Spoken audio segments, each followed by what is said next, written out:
All right, everyone. Bismillahirrahmanirrahim. Assalamu alaikum, everyone. My name is Yasir Yameen, and I welcome you all in this particular session. Guys, in this session, we are going to be discussing ACCA's pre-September 2024 mock examination. And this question is on the area of interpretation of financial statements, or what you call ratios. Now, there is one thing that before I even begin, doing this question, there is often one query that always students ask me, and that query is, sir, we are not very much comfortable with this ratios question. We are not very much comfortable about ratios. Can you tell us some lines, or maybe can you tell me 2, 3, 4, 5, 6 points that I can fit in each and every question, and I can score marks? Believe you me, the worst thing a teacher could do to you is to tell you specific lines to use in an examination question's answer. It is just like to make a car static, right? Just fixing the vehicles, just fixing the tire of the vehicles and asking someone to drive it. So if I tell you fixed lines that could be used in each and every question, and if I dictate you some lines and I ask you that write this type of an answer in each and every question, most likely you are going to fail. Most likely you are going to fail. Maybe you might have heard some some of these tricks for ratios question in any of your earlier papers. You might have studied with anyone else, but you tell me, when you applied those shortcuts, were you able to score 100 marks? Or for that sake, were you able to even pass that particular question? The most likely answer is no.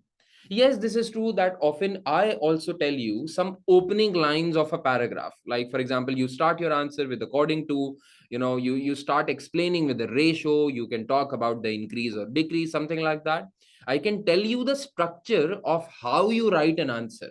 But if I tell you some specific lines to be applied to each and every scenario, most likely I'm doing you big misfavor. All right, so that's not the skill that you want to adopt. All right, one more thing. Often, as I said, people get confused in the ratios question. First of all, you need to understand that the question is not about ratios. It's not a ratios question. Examiner never in FR paper, or for that sake FM paper, asks you a question on ratios. It's a question which requires interpretation of financial statements or analysis of financial statements, and you just use ratios for the purpose of analyzing the business. So your foremost requirement is to analyze the business. Your requirement is to analyze the business. And since ratios have been invented in this world, you can take the help of ratios while analyzing the business. It's all about the business. It's all about the financial statements. It's all about the financial performance or financial position of an entity. Nobody is asking you to comment on ratios. That's not FR anymore. Everyone wants you to comment on or analyze the performance or the position of the entity. And for that sake, you use ratios. So please, please, please do not stress out yourself on that I have to interpret GP margin or I have to interpret ratios. I have to do this. You don't have to interpret ROS. You have to interpret the financial performance of a business by taking the help or by taking the support of ROS. For example, if you have any other idea that you can do better analysis without using ROS, by all means go and do that. But the fact of the matter is, the reality is that these ratios that have, these have developed over time to be so fantastic and to be so useful for the purpose of analyzing financial statements that everybody guides you to use them. But by all means, if you have any other ratio which you can use to analyze this performance better, you use that. Nobody is asking you to do it. All right. So just keep that in mind. And with that thing in mind, just come with me and let's look out for this question. All right. Examiner says, this scenario relates 4 requirements. Okay, so the scenario is going to be related with 4 requirements. Examiner says, the Magnolia Group operates in the fashion and accessories industry.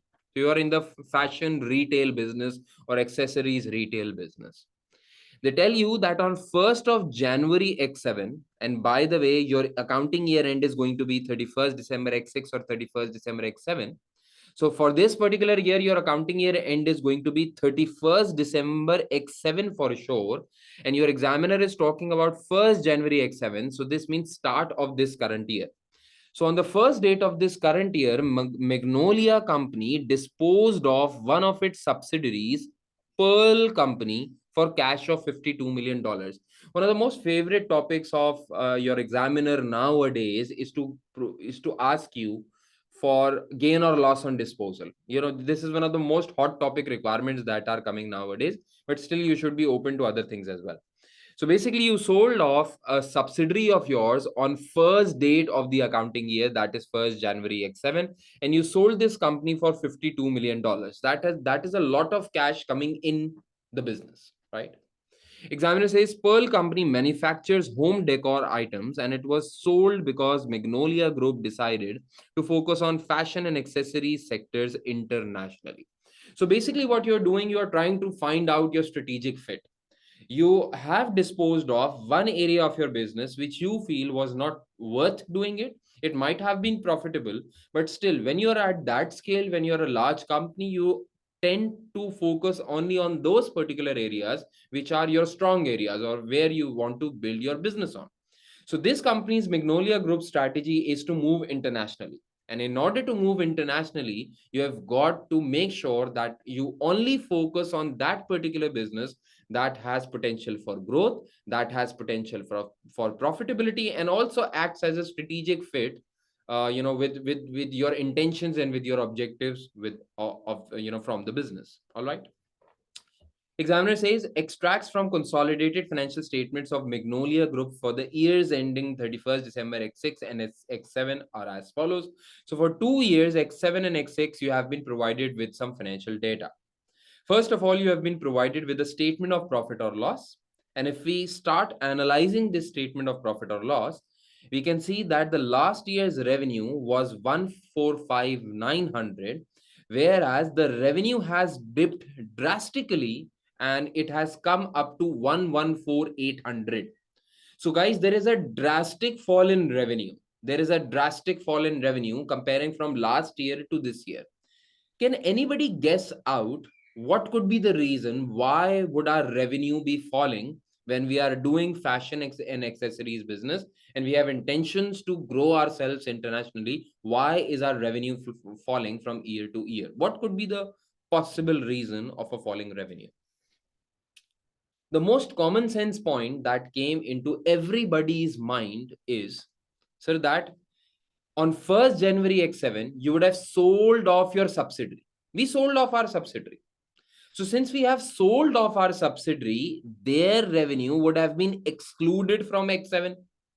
We sold that subsidiary at the first date of the accounting year. So nothing was there due throughout the accounting year. Nothing was there throughout the accounting year. And that for sure means that your X7 revenue does not include the impact of Pearl Company, which is a subsidiary sold off during the year. But the impact of that particular company would have been consolidated in the revenues of X6. Yeah? Make sense? I ask you a question and you ask yourselves a question. Is the comparison like with like? If we compare 145,900 with 114,800, is this comparison like with like? Does it make sense to you? The answer is no. So what is the most likely question of your examiner? You expect from your examiner what your examiner is going to ask you. Examiner is most likely going to say that, see, these numbers are not comparable because in X7 the subsidiary is not there, but in X6 the whole subsidiary is there. So the comparison is not like with like, and in order to make the comparison like with like, you should be making some adjustments. That's common sense. Yeah. So be with it. Then moving on, you have gross profit last year of 60,200, 52,400. This year again, the gross profit is falling. The gross profit is falling. But did you notice at first this gross profit is not comparable, right? Because last year Pearl was there, this year Pearl is not there.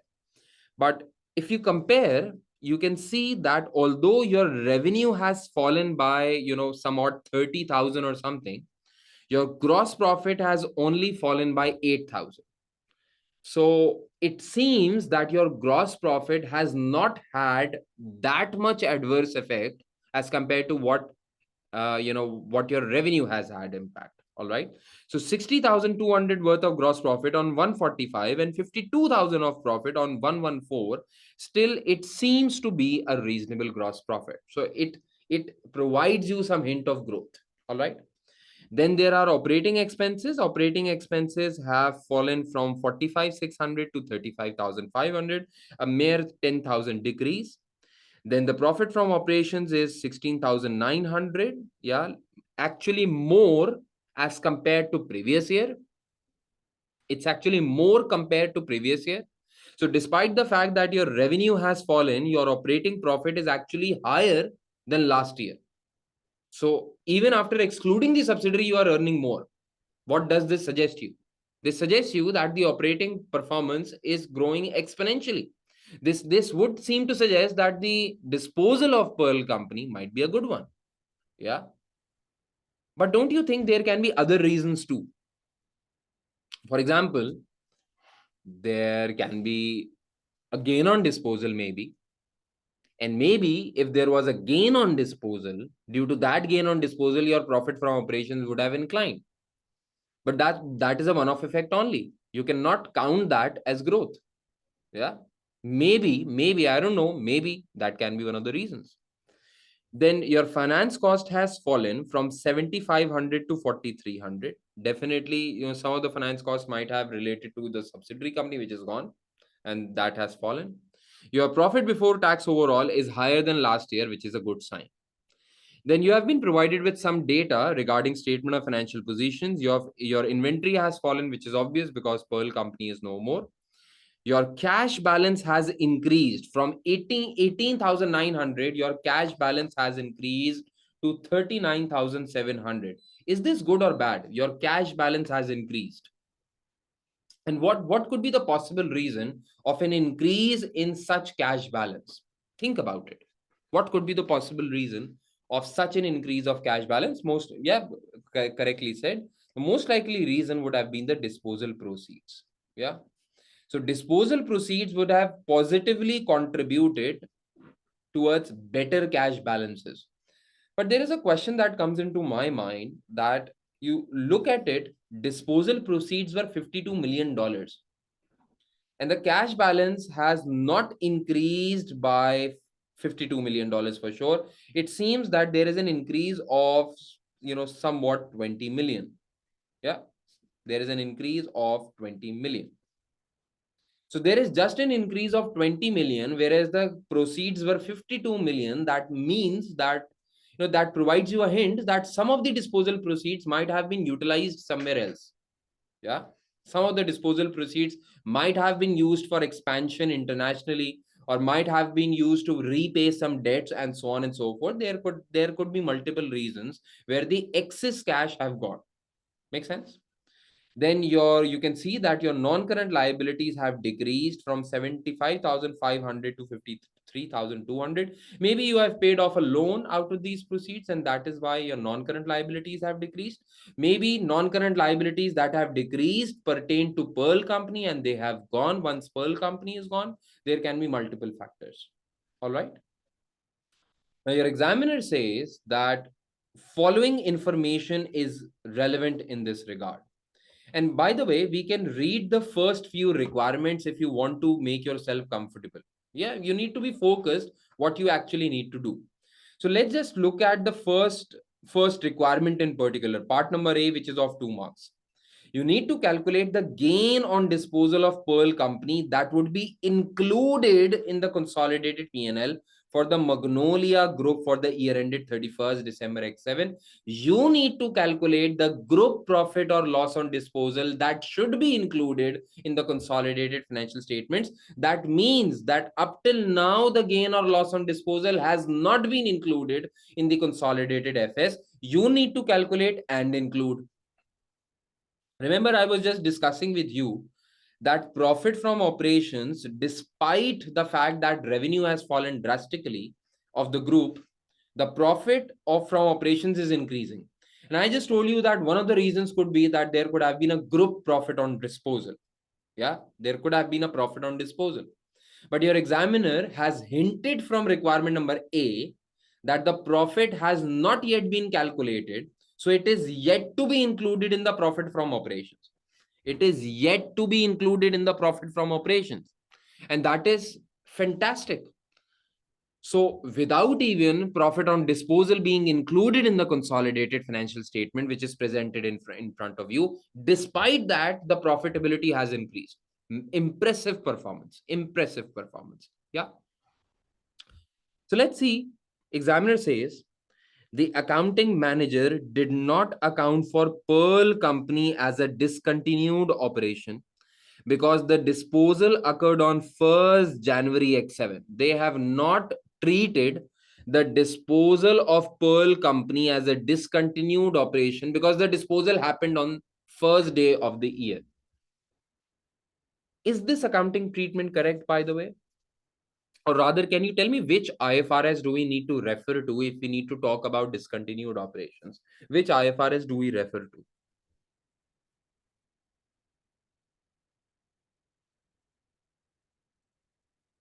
IFRS 5, very good. Do you remember what items were included within the definition of discontinued operation? A discontinued operation is a component of an entity which represents a separate major line of business or geographical area of operation, or is part of a single coordinated activity to sell off separate lines of business or geographical areas of operation, or it is a subsidiary acquired with an exclusive view to resale. Remember. So do you think that this Pearl Company, which used to manufacture home decor items, do you think this falls within the purview of IFRS 5's discontinued operation definition? Do you think that selling of home decor business is a discontinued operation? Yes or no? You tell me yes or no. Yes, it should be classified as a discontinued operation. By far, the home decor business is a separate line of business. It was such a separate line of business that the company decided to sell it off individually. Yeah. So it's not like selling a particular department or outsourcing the accounts department or something like that. You are selling off a separate line of business, which is home decor. And since home decor did not align with fashion items and accessories, that is why it was sold. So it's a separate line of business that you're selling. And if any business is either sold or is expected to be sold within 1 year from the date of classification, then it should be classified as discontinued operation. So it's definitely a discontinued operation. The accounting manager's presumption to not to classify this business as a discontinued operation because it was sold on the first date of the year does not make sense. IFRS 5 should have been applied. And you see what happens when the IFRS 5 is applied. When IFRS 5 is applied, discontinued operation is applicable. In your P&L, you segregate the results of your discontinued operation. You show a single line item post tax profit or loss from discontinued operation as a separate line item in your P&L. And as far as balance sheet is concerned, all the assets and liabilities relating to that particular discontinued operations are classified as a disposal group. They are classified as held for sale. Make sense? So the accounting manager's logic not to classify it as a discontinued operation because the disposal happened on 1st January X6 is wrong. If the accounting manager meant that I should not be classifying this, or there is no implication. You see, IFRS 5 is applicable. But if someone was to further clarify that, see, IFRS 5 is applicable, but there will be no implications of IFRS 5 because the disposal was done on first day of the accounting year. So at balance sheet date, there is no consolidation because as at balance sheet date, 31st December X7, there is no control. There will be no consolidation implications because the business was sold on first day of the accounting year. So there was no control throughout the year and therefore no P&L would be consolidated. And therefore there will be no implications of IFRS 5, then I would say, yes, you are right. You see, there are two things. One thing, you say that IFRS 5 is not applicable. That's wrong.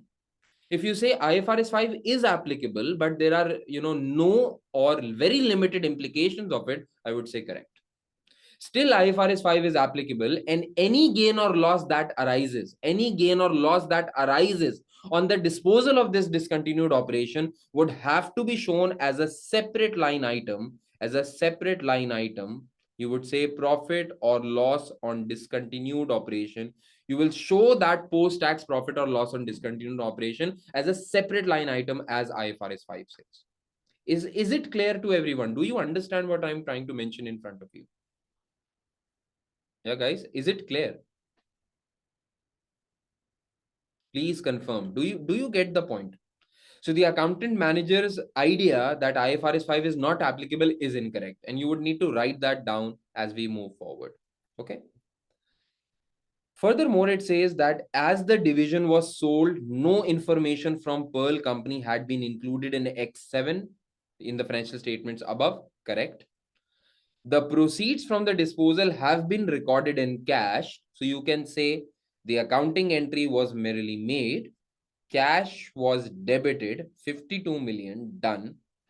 Examiner says, while all the net assets and goodwill have been de-recognized, since you have lost control over your subsidiary, you would have de-recognized net assets.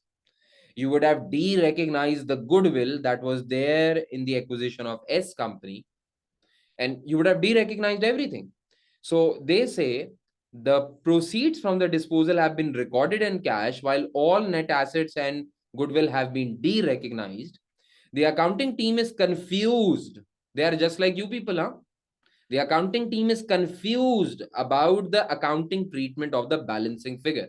So there is a balancing figure either on the debit side or on the credit side. They are unsure how to account for this balancing figure.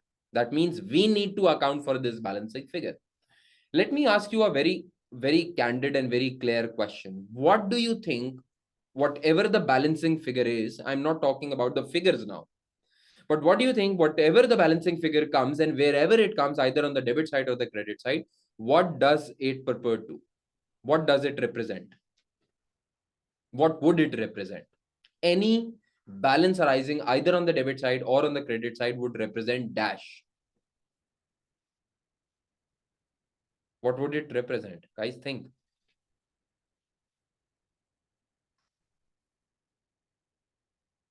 It should represent a gain or loss on disposal. Guys, you are giving away net assets and goodwill. Think for yourself. You are giving away net assets and goodwill. And since you are giving away net assets and goodwill in another company, you are receiving cash for it.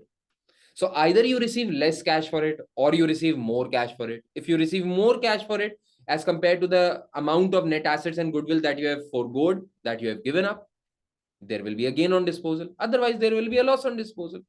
So I don't understand why the accounting team was confused. I think it was pretty much common sense. If you read note number 2, it says that Magnolia company acquired 100% of Pearl company. So it's a full acquisition scenario. Magnolia company acquired 100% of Pearl company on 1st January X1, which is quite a few years back, which resulted in goodwill of 8 million. So the goodwill was calculated at that point in time of 8 million. The goodwill had been impaired by 30% in X5. It had been impaired by 30% up till now. The net assets on 1st January X7 were 40 million. So technically speaking, you are giving away net assets of 40 million. You are giving away goodwill that you owned in another company of 8 million, or not 8 million, 8 million impaired by 30%. So technically 8 million multiplied by 70%, and that should be 5.6 million, I guess. Yeah. So you're giving away net assets of 40 million and goodwill of 5.6 million. In total, you're giving away items of 45.6 million and you're receiving cash of 52 million. What should the balance represent? First of all, the balance is going to be on the credit side. 52 minus 45.6. The balance is going to be on credit side, 6.4. And what should it represent? It should represent gain on disposal. Yeah. You could have calculated this through, through a vertical or tabular form as well. I mean, we can do that. I can do that for you. No problem. If we were to calculate this in the traditional manner, we would have taken consideration. It's the same thing, 52 million. And I always say take net assets at disposal. Yeah. The net assets at the date of disposal of S company, the company which we have sold off, Pearl, 40 million. You would have added goodwill here.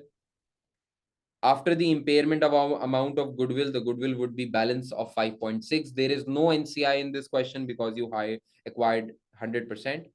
The total would have been 45.6, and likewise there would have been a gain on disposal of 6.4.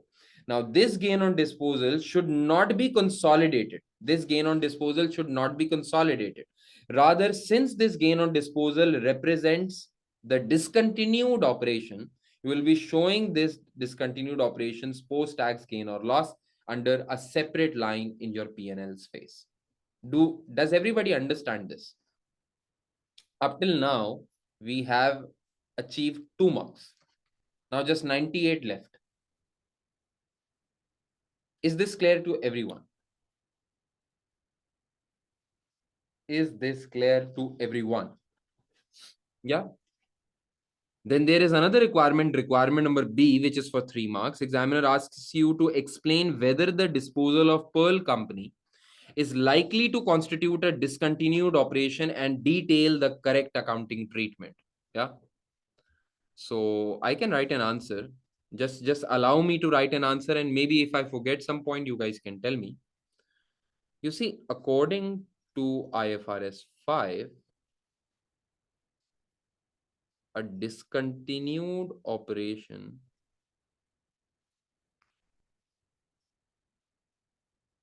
includes disposal of a separate major line of business. Pearl Company used to represent home decor business, which is a separate line of business as compared to fashion and accessories.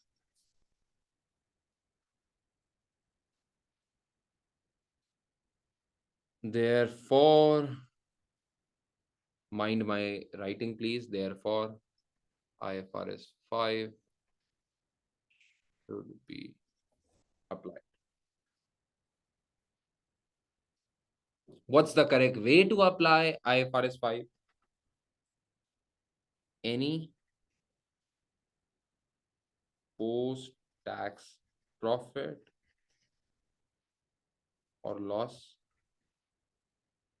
should be presented as a separate line item in P&L. Yeah. And however,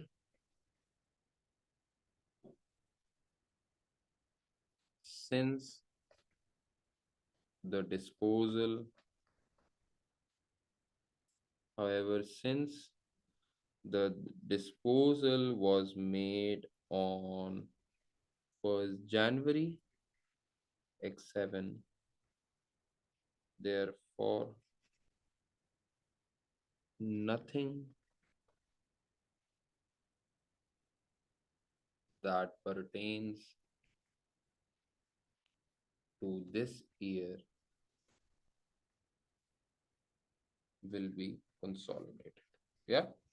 So I'm just writing a draft answer for you guys. Whatever we have discussed, I'm just writing a draft answer for you guys so that you can, build on this. The expectation is that you read what I have written and you write a much better answer than what I have done. That's the expectation from you. All right. So I guess this is more than enough for another 3 marks. We've got 5 marks up till now in this particular question, still 15 marks to go. Examiner says that you need to calculate the following ratios. You need to calculate the following ratios and show the workings for the Magnolia group X7 and X6. Yeah, you need to uh, calculate the following ratios. So we need to calculate 4 ratios: GP, OP, interest cover, and inventory turnover days. And we have been provided with the following data with regards to the published financial statements. Yeah. So let me just copy and paste this information on a page. Just copying it. Yep.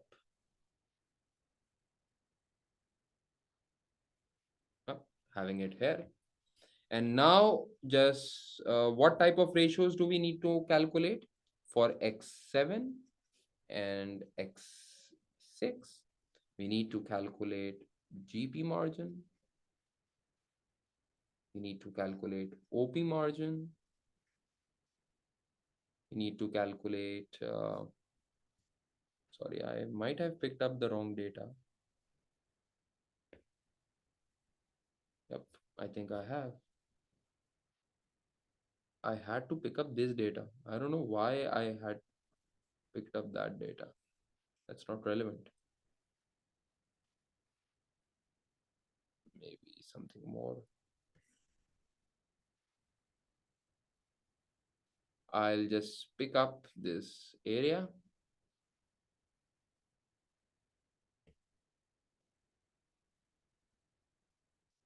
Copy it, paste it somewhere. Maybe here. So I've got this much data as my help. Yep. And I'm just telling you how to do this in your exam even. I'm making column for X7, one column for its working. Remember, we discussed in our class that it's important to show your workings. If you show your workings, examiner might give you a mark for your own working.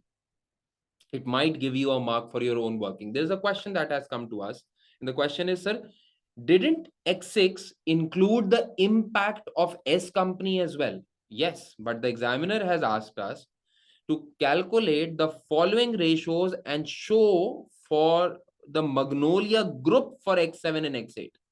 So we are required to calculate these 4 ratios based on the data which has been provided to us with regards to financial statements. Yeah. So GP margin, OP margin, and then there is interest cover and inventory days. Now I need your help, not only with the calculator, I need your help for the formulas as well. Right? So let's start applying. We need to calculate GP margin for X7. GP margin should be calculated as 52,400 divided by 114,800. So 52,400 divided by 114,800. And I would want you to calculate the answers appropriately. Profit from operations is 16,900. 16,900 divided by the revenue, which is 114,800. Yeah. Then there is interest cover. The formula for interest cover is PBIT, which is profit before interest and tax, or profit from operations divided by interest. Profit from operations, 16,900, 4,300. 16,900 divided by 4,300. Then there is inventory days. Inventory days, the formula for inventory days is inventory divided by COGS multiplied by 365. You have been given an inventory of 15,400, COGS of 62,400. 15,400 divided by COGS of 2400 multiply by 365. Can anybody let me know the answers, please? And what will be the workings for x6, by the way? 60,200 divided by 145,900. Then there is working of 14,600 divided by 145,900 again. Then there is interest cover, which is 14,600 divided by 7,500. And then there is inventory, 26,800 divided by cogs of 85,700 multiply by 365. Guys, can you let me know the answers, please? What's the answer of GP margin X7? I expect you to calculate this on your own hurriedly.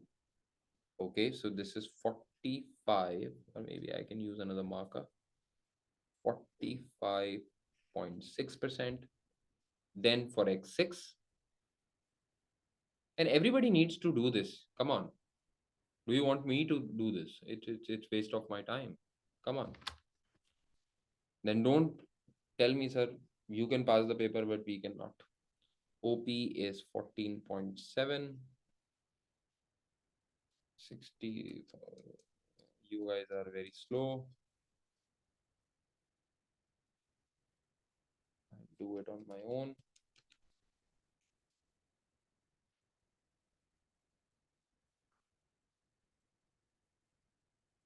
Okay. Then next. I know people, I am just telling you, whoever is not calculating and answering me right now, don't expect a good score in your exam. This particular attitude that you have, I don't think you're going to score well. I'm just preempting it, okay?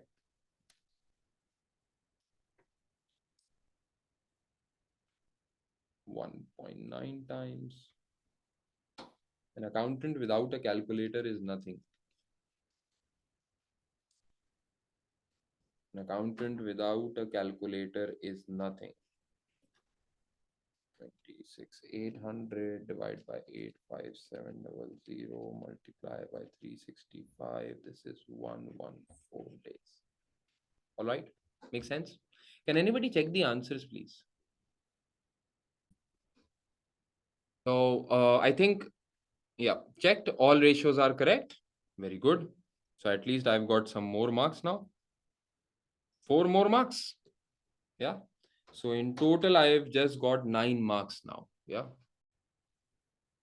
Yeah. So I've just got at least 9 marks for myself right now. And now we have to go for the last 11 marks. Yeah. So for the last 11 marks, your examiner wants you to analyze the performance and position of Magnolia Group for the years ending 31st December X7 compared to the year ended 31st December X6. And for that to happen, you are not only supposed to compare based on the ratios that you have calculated, the examiner has also provided you a third, fourth, and fifth note, which provides you additional information on which your analysis can be built on. Yeah. So examiner has provided you some results which have been obtained from Pearl Company's individual financial statements. So their last year's financial statements, X6, their revenue, gross profit, and profit from operations is given. And this year's revenue, gross profit, and profit from operations is also given. Can anybody tell me how can we use this information of Pearl Company in order to make a much more useful comparison? How can we use this information to make a much more useful comparison? Any ideas? Any idea? Just give me an idea. How can I make this more useful? Don't you think, you see, these numbers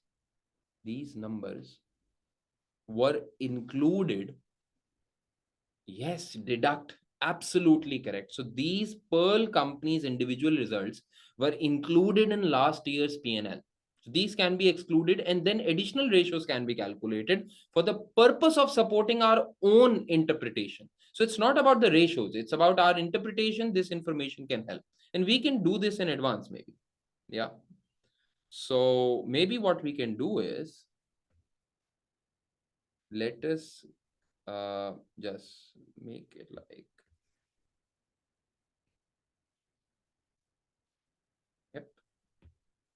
So maybe what I do is, I have 42,200, 14,800 revenue, 42,200 minus gross profit 14,800 and profit from operations 7,000. At least these first three ratios can be recalculated for X6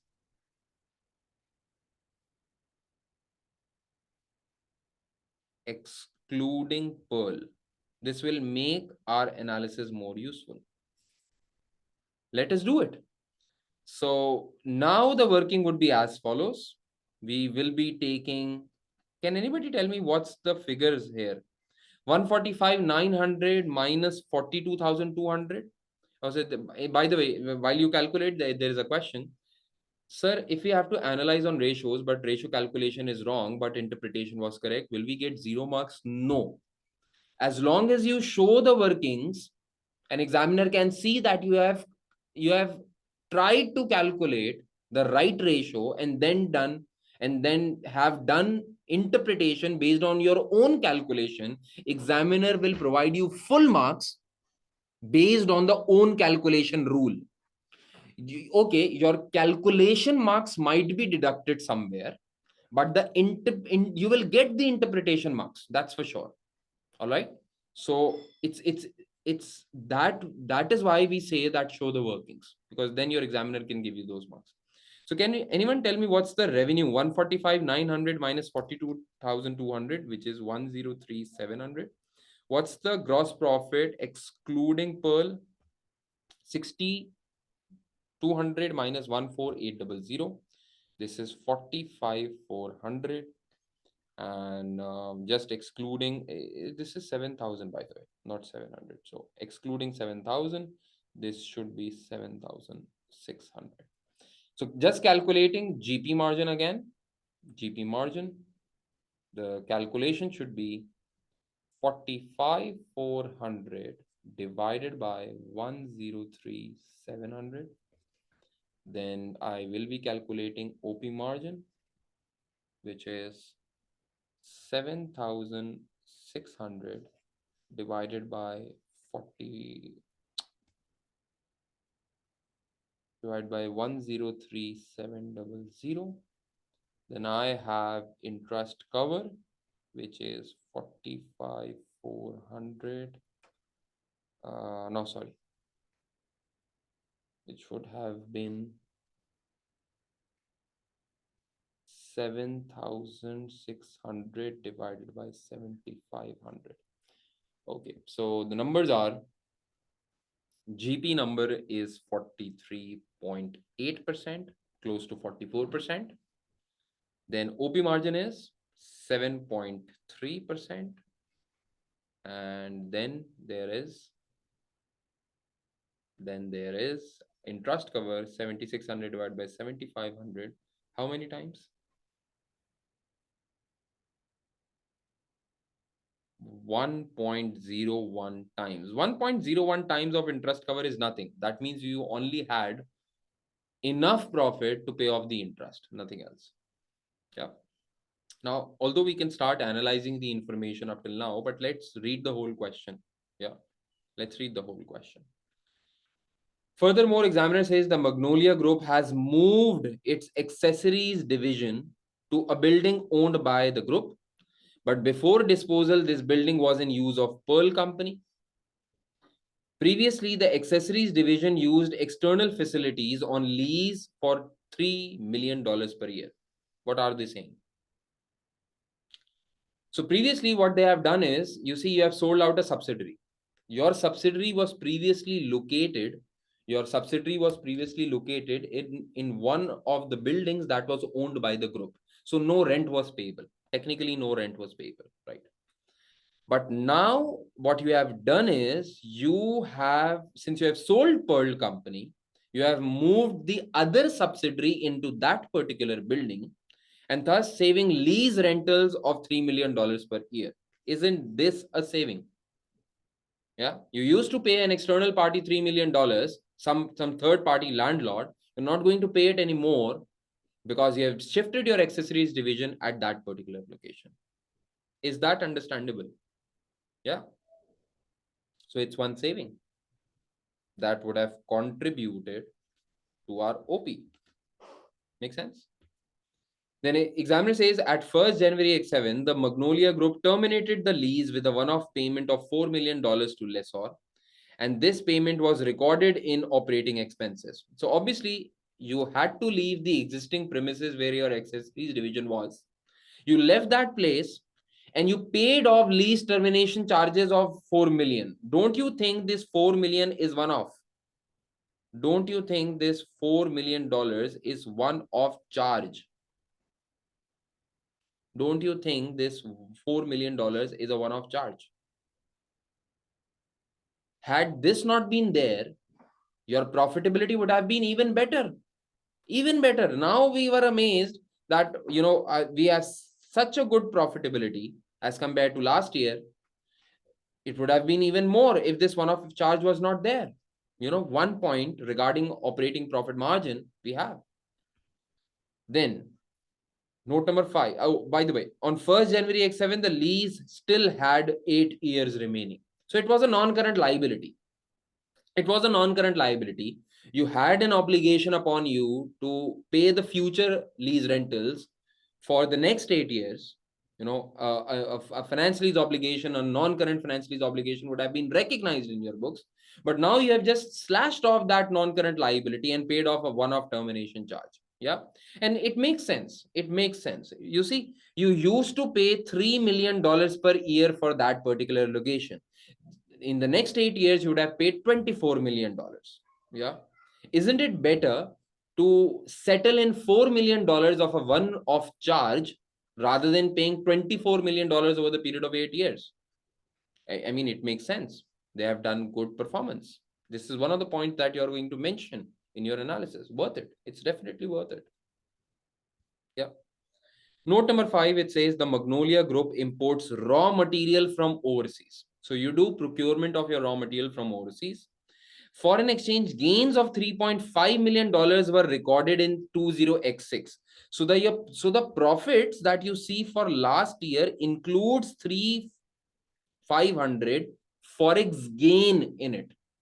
Yeah. And examiner continues, while a foreign exchange loss of $2 million in X7. So last year's profit was already supported by an exchange gain. An exchange gain is not an operating gain, by the way. It's not an operating gain. Yeah. It's something you cannot call very, it's not your effort that results in foreign exchange gain. It's just due to the exchange rate. And this year it's a loss. So you're right, it's extraordinary good performance because despite this year's loss of $2 million, still we have a very good profit. So, wouldn't it have been better if we were to exclude these one-off impacts? Yeah. So let's say, if I were to say, let's make a comparison, it would be useful while doing our analysis. X7, X6. We have our operating profit as per question of how much was it? 16,900 and 14,600. So 16, let me just make some space over here.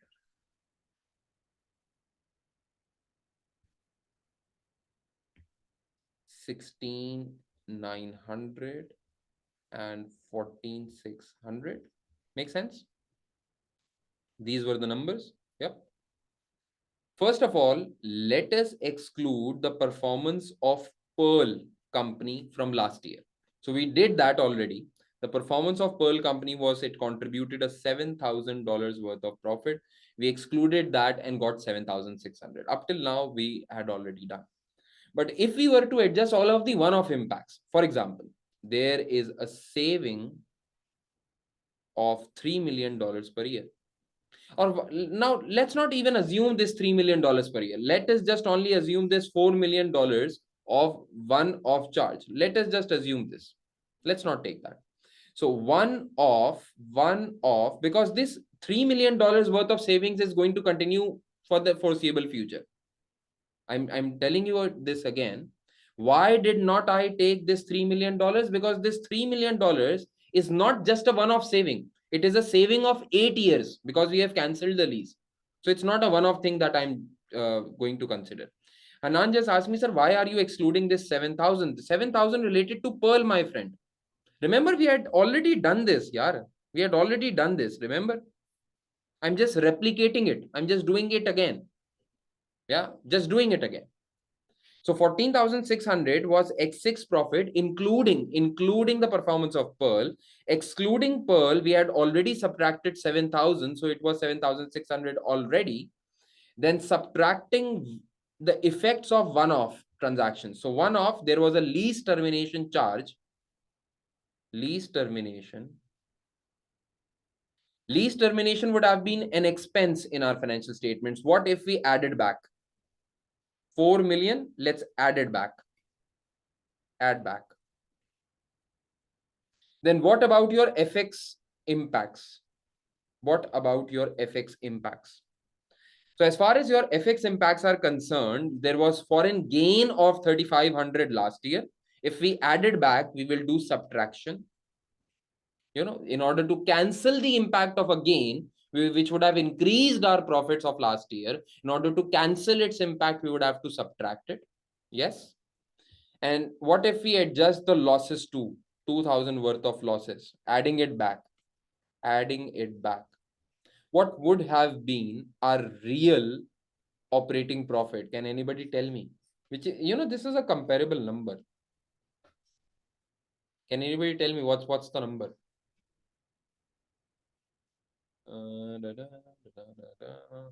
I think it should be, I don't know, 4,100. I've just calculated that in my mind. X7, this is 22,900 and this is 4,100. Yeah. And if I ask you, just for the sake of analysis, because we are going to do analysis now, just if I ask you what would be the OP margin, I can write it down somewhere. I can write like excluding one-off. Can anybody tell me what would be the OP margin for each of the respective years? Remember, 114,800 is the revenue for X7. So the calculation should be 22,900. Please note it down. 22,900. 22,900. And then I'm not going to repeat. Yeah, please don't do this. You do it every time. It gets boring. Please don't do that. So 22,900 is the real operating profit. And we will divide this real operating profit by 114,800. And if we do that, 22,900 divided by 114,800, divide by 114,800, we have somewhat 20%. This is 20%, my fellows. Sorry, this is for X6. No. I did not mean to do that. Apologies. I was not supposed to write it here. I was supposed to write it here. Excluding one-off, the OP margin is 20%. And if we do the same for X6, and I will write this one here, excluding one-off, so the calculation should be as follows: 4,100. Last time I took 7,600, just removing the results of Pearl. This time I'm going to take 4,100, excluding the impacts of, Forex impacts as well. So 4,100 divided by 103,700. If anybody could tell me, 4,100 divided by 103,700. This is, wow, 4%. Is it clear to everyone what I have done? What I have done is I have taken 4100, which comes from here, and divided by 103,700, which is the sales, the updated sales excluding the impact of Pearl. The ratio is only 4%. The ratio is only 4%. Now you have got so much data in front of you, and now you want to analyze. Now you want to analyze. All right. What I want you to do is, you see, the requirement is to analyze the financial performance and financial position. The requirement is to analyze the financial performance and financial position. What I want you to do is, I just want you to tell me 2 points for GP. There can be 3 points for OP, but okay, tell me 2 points for OP, two analysis points for, let's say, interest cover, and then maybe you can tell me 2 points for, what was it, the other ratio? Inventory turnover. Yeah. But obviously, the major areas are the financial performance areas, GP and OP. The table is in front of you. Let me know how would you have commented. Any point, you give me any point, just write one word, I'll build something on it. But I want you to think what has happened into this question. This is fairly important for you to learn how to analyze numbers. Yeah, by all means, you can never become a chartered accountant if you cannot talk to numbers. So, Hanan, why don't we start like this? At first, we saw in the P&L, I can see the P&L here even. At first, we saw in the P&L that the revenue had declined. But despite the fact that revenue has declined, the gross profit did not decline by that much. If we compare X6 figures and X7 figures on a raw basis, we see that the gross profit margin has increased from 41% to 45.6%, which is better performance, which depicts better performance. Now, somebody could argue that, sir, this is, by the way, not comparable. This is, by the way, not comparable. A more meaningful comparison could have been, when we exclude the effects of Pearl from X6 and then make a comparison.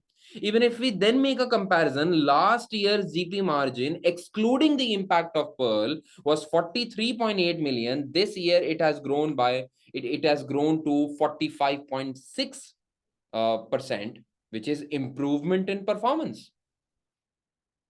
And if I was to tell you, please look here, please look here. If I ask you what is the revenue excluding Pearl, So for X7, your revenue is 114,800 excluding Pearl. And for X6, have you noticed that the revenue excluding Pearl is 103,700? It's 103,700. So technically speaking, your revenue has increased. And somebody could argue that, sir, revenue has increased. This might have been done or at the cost of profitability. This is often the case now. For example, if I want more students to come into my class, I could just slash the fee and you will see more sales. But not definitely a good profit. This could have been a risk that when you excluded the home decor business, your revenue increased, and that may have been at the cost of gross profit margin. But that's not the case. Even after excluding the impact of Pearl, it is clearly visible that our gross profit margin has increased, and that means that there is growth in the business of this group, and they are reaping the benefits of growth on a profitable basis. So this is impressive performance. Yeah. And just for the sake of analysis, just for the sake of analysis, I know you might have guessed it by yourself as well. Why don't we check out the gross profit of Pearl Company, the division that we sold off? Can anybody tell me what's the gross profit margin of Pearl Company? 14,800 divided by 42,200. Can you tell me what's the gross profit margin of the company that we have sold? What's the GP margin of the company that we have sold? It's 35%. Guys, it is clear that this was a dilutive business. You see, your gross profit margin excluding Pearl is 43.8%. So last year you were earning 43.8%, they were earning 35%, and the aggregate went up to 41%. So it was actually diluting the performance of Magnolia Group. It was actually diluting your performance. And now you can see, once you are focusing on your core business, you are able to do more better pricing, you are able to grow your revenue, and you are able to grow that profitability. With you are able to do that profitably. So it's a very good product that you're focusing on. So why don't we talk about, let's say, why don't we talk about OP margin? Our OP margin seems to have increased from 10% to 14.7%.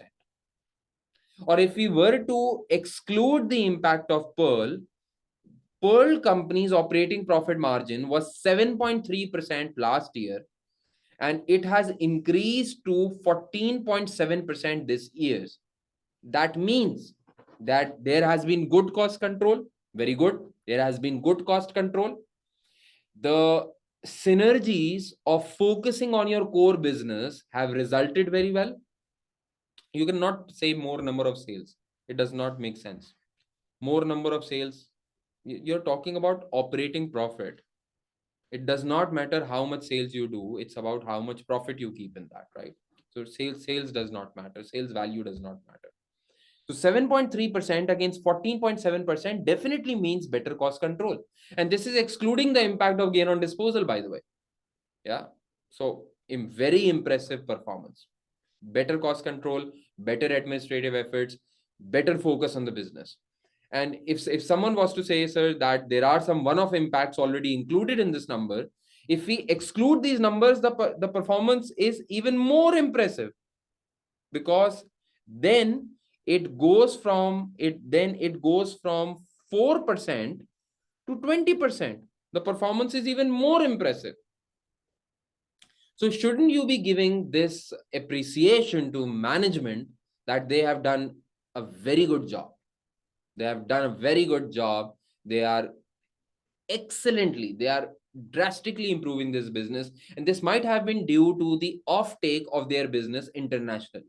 So it often happens that your businesses make more margins when they go international as compared to when they work locally, because there is quite a good scenario. There is quite a good possibility. I'll give you an example from Pakistan, let's say. So from Pakistan, there is a brand, let's say Khadi. How many of you guys know about Khadi?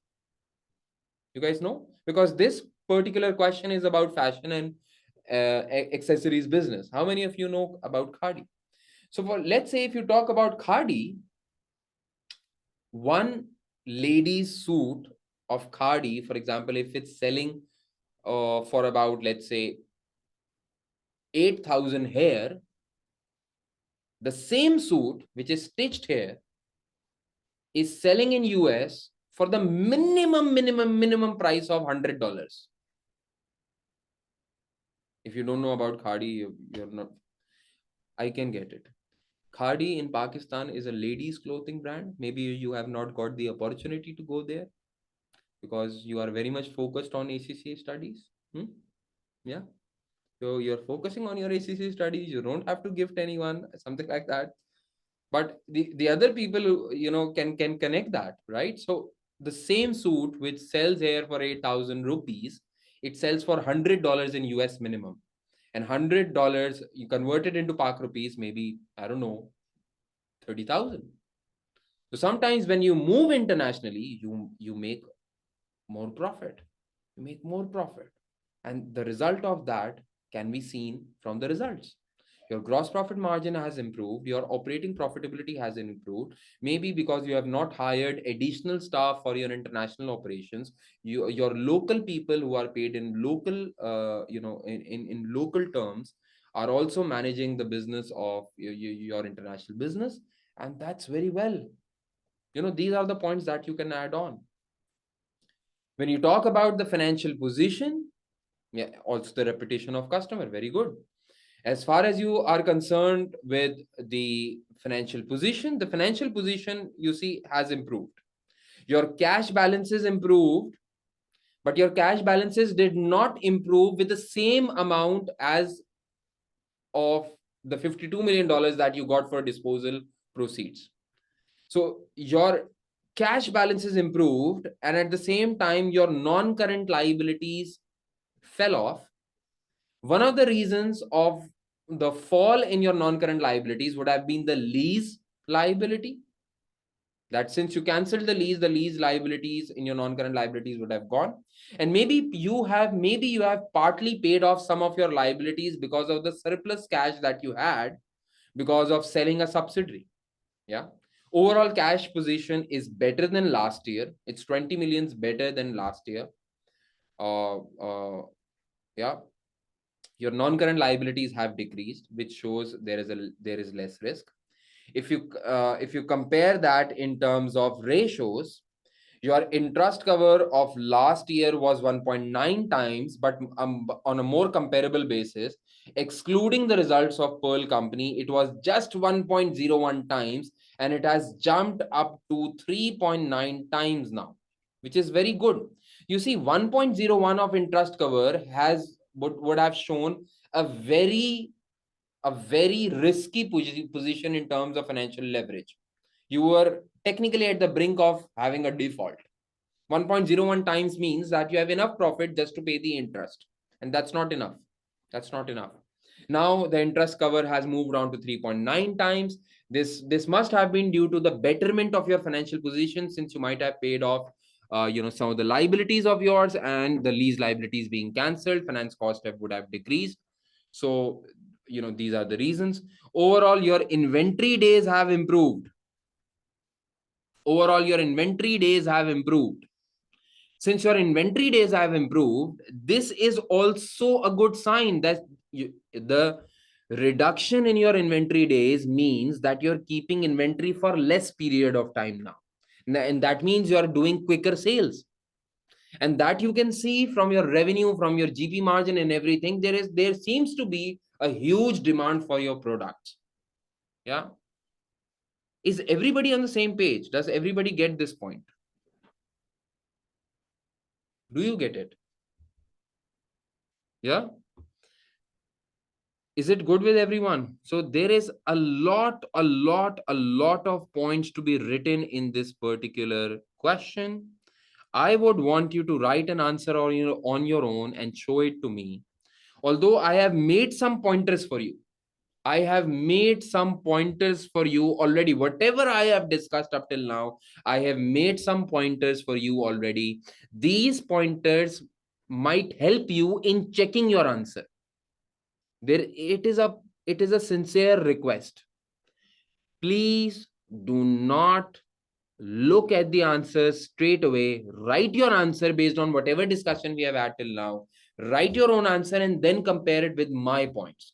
One question, very important question, sir. If we make an answer like this, bullet points, like you have done, will we get marks? No, you won't get marks. You need to write in paragraph form. Sir, why have you written like this? Because I'm not giving exam. I've just made up these points to help you. So you can better check from point to point where you are missing and where you are not missing. But you need to write an answer on your own. Yeah. So which points come under your position? Everything related to balance sheet comes under the heading of financial position. So maybe you're talking about non-current liabilities, the increase in cash, the betterment of your inventory days, the effect of falling non-current liabilities, the effect that you can see on interest cover. All of these points come into the heading of financial position. So primarily these two can come under performance, and the effects of these two can be discussed in financial position. All right. And again, nobody is asking you just to comment on these ratios. Like I did commenting on non-current liabilities and the increase in cash as well. Because examiner never said in his requirement comment on ratios. Examiner said, please talk about, analyze the financial performance and position. You can do that with the help of ratios because it will help you certainly, but you can do that generally as well. You can do that generally as well. Do you understand this? Is it clear for you? Is it clear for you? Now, I want a particular commitment for you from you. Raise your hand as if I could see. Raise your hand and give me an oath that you are going to solve this question on your own. And then either you are going to check it from my answer or you're going to get it checked from me. Take an oath. Everybody is asking, sir, what to do before exam? Do this before exam. Give me an oath that you are going to do it. It does not matter how well you do. You see, doing something is better than doing nothing. If you guys decide, okay, sir, I'm not going to attempt it, I'm just going to attempt it in your exam. Maybe you are, God forbid, if you don't get serious now, you might have to go 2 times in your exam for the same paper. That's not good. So please make sure it does not matter if you do not write a perfect answer. You can grade yourself. You can grade yourself out of 11, how many marks you've got. 6, 7, 8, 9, 10, 11, 4, 3, 2, 1, whatever you learn. You learn. But by not doing anything, you don't learn anything. You cannot even grade yourself. You'll get 0. All right. So I want a definite commitment from your side. And I hope this lecture overall helped you. This is a very good exam. I hope it helped you. There's a question, sir, in OP, can we say that one customer is ordering more than one product, which keeps our delivery cost same? Maybe yes, maybe yes. This is actually a good point. Maybe the range of the products is developed as such that the ticket size, what you call the order size, have increased, and that would have given you more profit. Absolutely good point. You just need to articulate it within the context of fashion industry. If you do that, very good point. Very good point. Perfect. Yep. All right. So guys, thank you very much. Thank you very much for your time. I hope you liked it. By the way, since this is going to be the last lecture of this particular session, I sincerely wish you all the very best. All of you guys, the entire class has the capacity, has the capability to perform well. Remember, FR is not one of those papers where you cannot score well. You have to score well. You must score well. It is one of those papers in which, if you are confident with the concepts, remember, FR requires more conceptual understanding than practice. Okay, practice enables you to quickly attempt the question, but believe you me, concepts will help you more.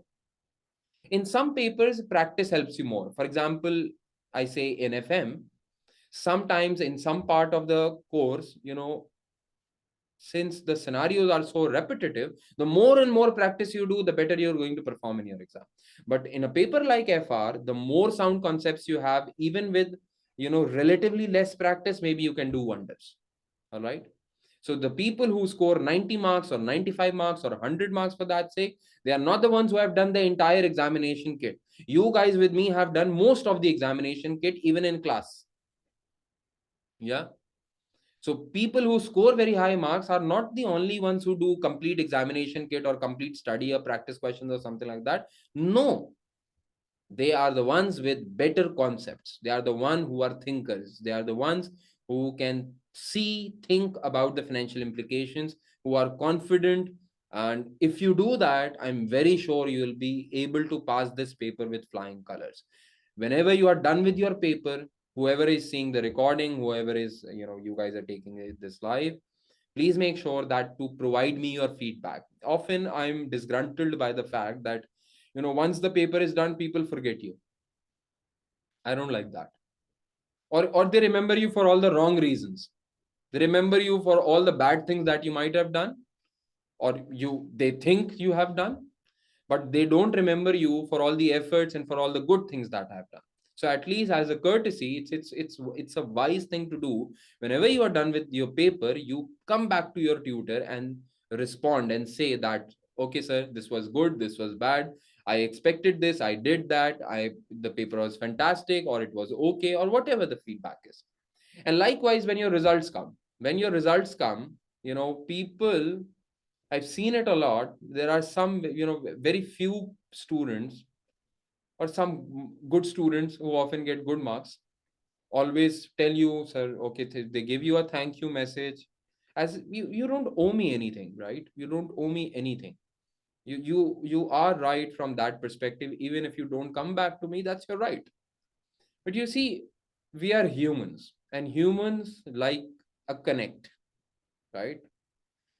We always connect for all the wrong reasons. You would want to connect with me and send me a message. If I delay your answer, everybody would start sending me question marks. And I've just thought about it, and I'm going to make a principle from next attempt for sure. Anyone who sends me a question mark, he or she is not going to get a reply, because it does not look decent. It negatively portrays your character. If you're a student and if you're sending question marks to your tutor or anyone who is senior than you, that shows a very negative adverse character. That means your characteristics, I don't feel very well to say this, but the harsh reality is, people then doubt your persona, people then doubt your character, people then doubt your upbringing.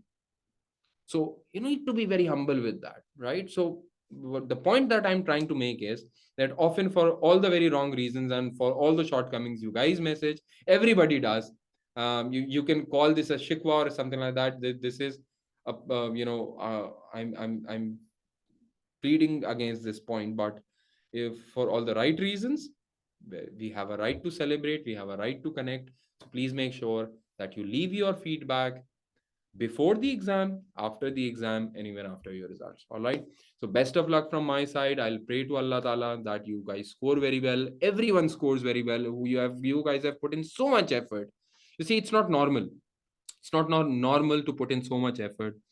And it's totally your right to expect very good thing out of it. But again, the few days are left, so make sure that you do not forgo this opportunity. Work very hard day and night, and just make sure that you ace this exam. All right. So take care, guys.